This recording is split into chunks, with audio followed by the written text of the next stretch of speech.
हरे कृष्णा। कार्तिक मास के कृष्ण पक्ष में आने वाली रमा एकादशी की आप सबको बहुत सारी शुभकामनाएं। चलिए इस पवित्र एकादशी के उपलक्ष्य में हम उससे जुड़ी हुई पौराणिक कथा का श्रवण करते हैं। एक समय महाराज युधिष्ठिर ने भगवान श्री कृष्ण से पूछा, हे जनार्दन, कार्तिक मास के कृष्ण पक्ष में कौन सी एकादशी आती है, उसकी महिमा क्या है? इस विषय में मैं जानना चाहता हूँ। ये सुनकर भगवान श्री कृष्ण कहते हैं, राजन, इस एकादशी का नाम रमा एकादशी है। ये एकादशी महान से महान पापों का भी नाश करके आध्यात्मिक जगत में वास प्रदान करती है। प्राचीन काल में भगवान हरि की सेवा में रत रहने वाला एक राजा मुचुकुंद था। उसकी इंद्र, अन्य देवताओं और भक्तों के साथ अच्छी मित्रता थी। क्योंकि वे सदैव सत्यनिष्ठ और नैतिक थे, इसलिए उनके राज्य में कभी भी कोई बाधा नहीं आई। ऐसे राजा मुचुकुंद की एक सुंदर पुत्री थी। उसका नाम था चंद्रभागा। उसका विवाह राजा चंद्रसेन के पुत्र शोभना से हुआ था। एक बार शोभन रमा एकादशी के दिन अपने ससुराल में गया। अब चंद्रभागा चिंतित होने लगी, क्योंकि वो जानती थी कि उसका पति कमजोर था। वो एकादशी का व्रत नहीं कर सकता था। लेकिन उसके पिता के राज्य में मनुष्यों से लेकर पशु भी निर्जल एकादशी व्रत करते थे, और वो भी प्रत्येक मास में आने वाली दोनों एकादशी के दिन। शोभन ने भी इस एकादशी व्रत करने का निर्णय लिया, लेकिन वो सूर्योदय से पहले ही कमजोरी और भूख के कारण मृत्यु को प्राप्त हो गया। राजा मुचुकुंद ने शोभन का अंतिम संस्कार किया, लेकिन अपनी पुत्री को चिता में जाने नहीं दिया, और अब चंद्रभागा अपने पिता के घर पर ही रहने लगी।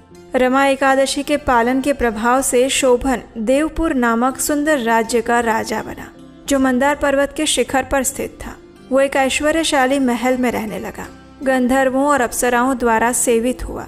उसकी राजधानी इतनी आकर्षक थी मानो वो दूसरा स्वर्ग लग रहा था, और वो स्वयं राजा इंद्र जैसा लगता था। अब एक दिन क्या हुआ कि सोम शर्मा नामक एक ब्राह्मण मुचुकुंद के राज्य से शोभन की राजधानी में तीर्थ यात्रा के दौरान आ पहुंचा।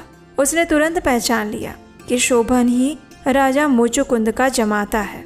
इस ब्राह्मण को देखकर शोभन ने राजा मुचुकुंद, उसकी पत्नी चंद्रभागा और राज्य के अन्य प्रजावासियों के भी शुभ समाचार पूछे।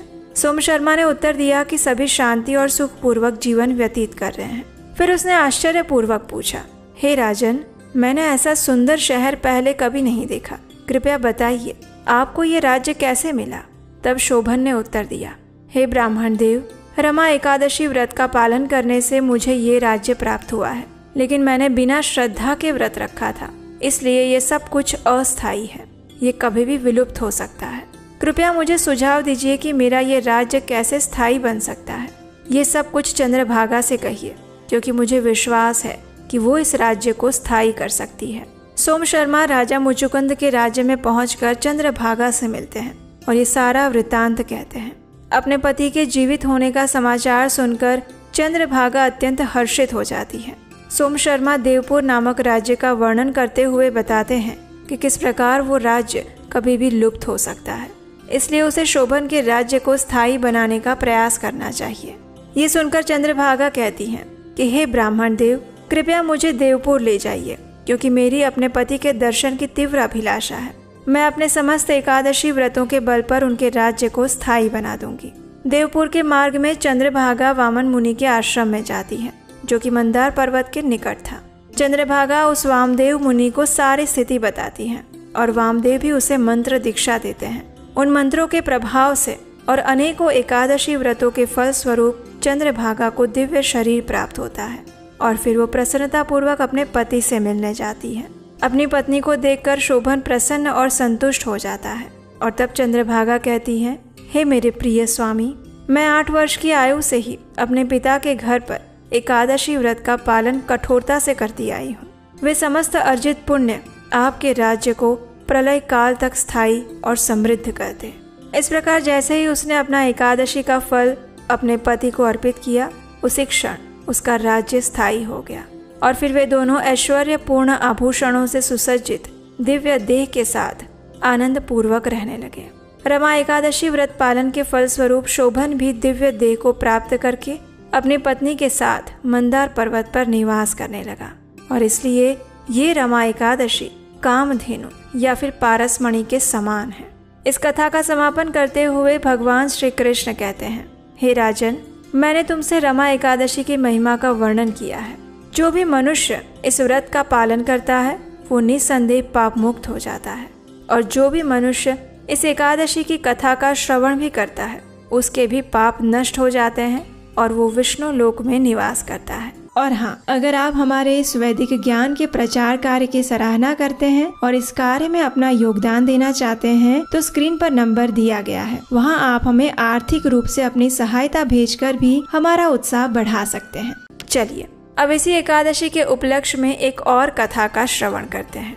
आइए दूसरी कथा आरंभ करते हैं। एक समय देवराज इंद्र का अभिमान चूर करने के लिए स्वयं भगवान श्री कृष्ण, जो कि स्वयं लीलाधर श्री हरि हैं, उन्होंने एक लीला की रचना की। एक दिन उन्होंने देखा कि सभी व्रजवासी उत्तम पकवान बना रहे थे और इंद्रदेव की पूजा की तैयारी कर रहे थे। तो श्री कृष्ण ने बड़े ही भोलेपन से नंद महाराज से प्रश्न किया, बाबा, ये आप सभी लोग किसकी पूजा करने की तैयारी कर रहे हैं? तो उनकी बात सुनकर नंद महाराज ने कहा कि हे पुत्र, हम देवराज इंद्र की पूजा के लिए अन्नकूट की तैयारी कर रहे हैं और इंद्र यज्ञ का भी आयोजन हो रहा है। नंद महाराज के इस प्रकार कहने पर श्री कृष्ण ने कहा कि हम इंद्र की पूजा क्यों करते हैं? तो नंद महाराज ने कहा, क्योंकि वो हमें वर्षा प्रदान करते हैं, जिससे सभी अन्न की उत्पत्ति होती है और उन्हीं से हमारी गायों को चारा मिलता है। तो इसके उत्तर में भी भगवान श्री कृष्ण ने कहा, वास्तव में इंद्रदेव तो मात्र भगवान विष्णु का कार्य कर रहे हैं, ये तो उनका कर्तव्य है। और वास्तव में तो हमें गोवर्धन पर्वत की पूजा करनी चाहिए, क्योंकि हमारी गायें वहीं पर चरती हैं। तो इस दृष्टि से तो गोवर्धन पर्वत ही पूजनीय है। गोवर्धन तो हमें सामने दिखता भी है, लेकिन इंद्रदेव तो कभी दर्शन भी नहीं देते और फिर पूजा ना करने पर क्रोधित भी हो जाते हैं। तो ऐसे अहंकारी की पूजा क्यों ही करे? अब श्री कृष्ण के ऐसे तर्क वितर्क सुनकर नंद महाराज और बाकी सभी व्रजवासी इस बात पर सहमत हो गए कि उन्हें इंद्र यज्ञ के स्थान पर गोवर्धन पूजा का उत्सव करना चाहिए। जब देवराज इंद्र को इस बात का पता चला तो उन्हें ये अपना अपमान लगा और उसके परिणाम स्वरूप क्रोध में आकर उन्होंने वृंदावन के ऊपर मूसलाधार वर्षा करना आरंभ कर दिया। गोवर्धन का उत्सव अमावस्या के दिन हुआ और फिर शुक्ल पक्ष का 9वां दिन बीत जाने के बाद 10वें दिन देवराज इंद्र ने भगवान श्री कृष्ण की उपासना की और इस प्रकार सभी व्रजवासी इंद्र के कोप से मुक्त हो गए। तत्पश्चात नंद महाराज ने पूर्णिमा के 11वें दिन संपूर्ण उपवास करके एकादशी व्रत का पालन किया और इस व्रत का पारण करने के लिए उन्होंने अगले दिन यानी कि द्वादशी पर प्रातः काल में ही यमुना में स्नान करने के लिए वे चले गए। लेकिन उन्होंने समय से पहले स्नान कर लिया था, इसलिए वरुण देव के एक पार्षद ने उन्हें पकड़ लिया। अतः बहुत देर तक जब नंद महाराज पानी से बाहर नहीं आए तो वहाँ उपस्थित सभी गोपगण चिंता करने लगे। उन्होंने सहायता के लिए कृष्ण को बुलाया और नंद महाराज ने पूर्ण श्रद्धा और भक्ति भाव पूर्वक एकादशी का पालन किया था, इसलिए वरुण देव के पार्षद भी उन्हें कोई हानि नहीं पहुंचा सके। अंत में श्री कृष्ण स्वयं उस जल में कूद पड़े और उन्होंने नंद महाराज को वरुण देव के पार्षदों से छुड़ा कर ले आए। तो इस प्रकार श्री कृष्ण ने द्वादशी के दिन नंद महाराज की रक्षा की थी। इस प्रकार हमारे शास्त्रों में ऐसे कई उदाहरण मिलते हैं जहाँ पर एकादशी व्रत की महिमा दर्शाती हुई कथाएं हैं, जिसके श्रवण करने से भी एकादशी पुण्य फल की प्राप्ति हो जाती है। भगवान श्री चैतन्य महाप्रभु स्वयं कहते हैं कि एकादशी का पालन करना भक्तिमय सेवा का एक अंग है। अगर कोई व्यक्ति एकादशी का पालन का अनादर करता है तो उसके आध्यात्मिक जीवन का भी नाश हो जाता है। एकादशी वाले दिन एक पवित्र वैष्णव को कृष्ण के पवित्र नामामृत के पान द्वारा ही संतुष्ट हो जाना चाहिए। चलिए अब बात करते हैं एक गुड न्यूज की। आखिर 3 साल बाद फिर एक बार हम आपके लिए वही विशेष आत्मसात कोर्स लेकर आ रहे हैं। हमारी लाइफ की प्रैक्टिकल प्रॉब्लम्स का रियलिस्टिक सॉल्यूशंस भगवत गीता से कैसे मिल सकता है, यही चीज हम सीखेंगे 18 सत्रीय इस आत्मसात कोर्स के अंदर। ये कोर्स सिर्फ महिलाओं के लिए है। Women can register themselves. उसका लिंक नीचे डिस्क्रिप्शन बॉक्स में दिया गया है। भगवत गीता तो हम कई बार पढ़ते हैं, लेकिन उनमें भगवान के द्वारा बताई गई शिक्षाओं को हम अपने जीवन में कैसे उतार सकते हैं, और वो भी आज के आधुनिक समय में भगवान की वो शिक्षाएं हमारे जीवन में कितनी प्रैक्टिकल हैं, हम उसे अपने जीवन में कैसे आत्मसात कर सकते हैं। यही विषय है हमारे इस 18 सत्रीय भगवत गीता कोर्स का, जिसका नाम है आत्मसात। तो जल्दी कीजिए, आज ही अपने आप को रजिस्टर करें इस कोर्स के लिए। ये कोर्स हम आने वाले दिसंबर महीने में स्टार्ट करने वाले हैं और हम आपको विश्वास दिलाते हैं कि इस कोर्स को करने के बाद आपको भगवत गीता से जुड़ी हुई ऐसी शिक्षाएं और ऐसी इंसाइट्स मिलेंगी जिसके बारे में ना आपने कभी सुना होगा और ना सोचा होगा। महिलाओं के लिए ये कोर्स बहुत ज़्यादा यूनिक, प्रैक्टिकल और बेनिफिशियल होने वाला है। तो जल्दी से अपने आप को और अपने फ्रेंड्स को इस कोर्स के लिए रजिस्टर करने के लिए प्रेरित करें।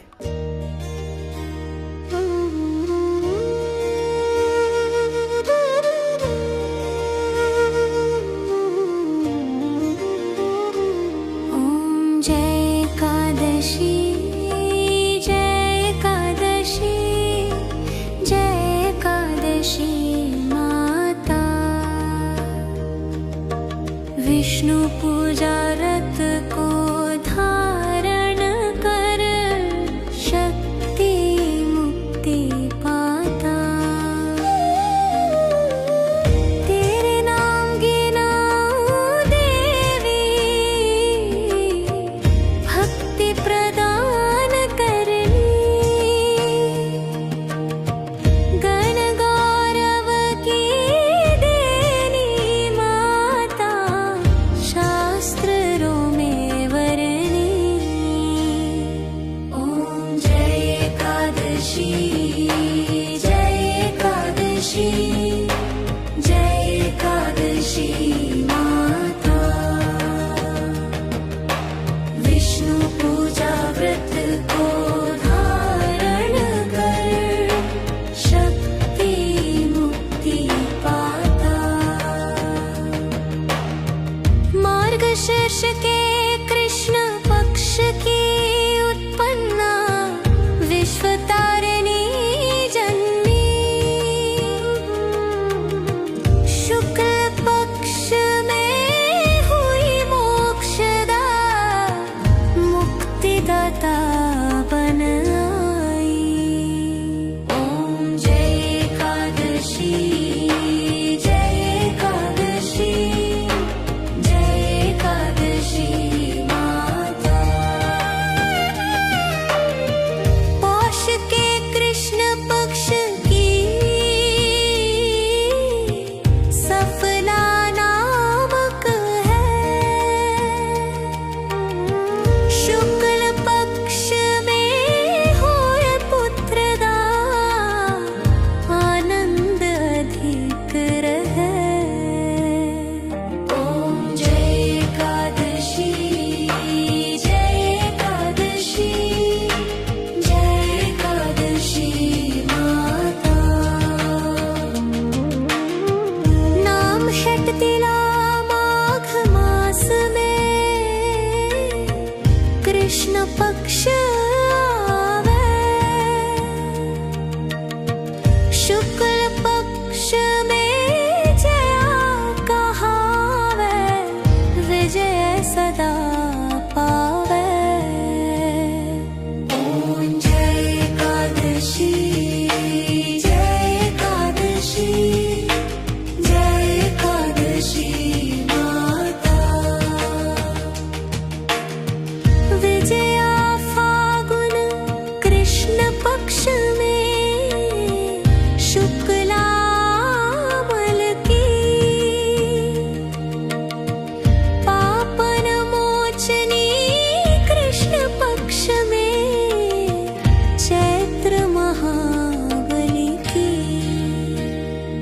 ओम जय एकादशी, जय एकादशी, जय एकादशी माता। चैत्र शुक्ल में नाम कामदा, धन देने वाली। नाम वरुथिनी कृष्ण पक्ष में वैशाख माहवाली। ओम जय एकादशी, जय एकादशी, जय एकादशी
श्रावण मास में आवे कृष्ण पक्ष कहिए,